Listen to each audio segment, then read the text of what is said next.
ये अंग्रेजों के काम है ये चोंचले गोरा करके खाने का। जितना प्रकृति में रंग गहरा होगा ना, एक चीज और नॉलेज दे रहा हूं एक्स्ट्रा, प्रकृति में जिन चीजों का रंग जितना डार्क होगा वो दुनिया में बेशकीमती उतनी होंगे। आप देख लो गोरी लेडीज को भागने में कितना टाइम लगता है, और काली वाली कितने साल बेचारी टिकी रहती है।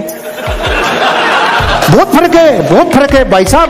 आज अपना साथ उन्होंने दिया है जो साधारण थी, श्रीदेवी लिया थी तो रुकती नहीं भूल जी भाई साहब अब तक।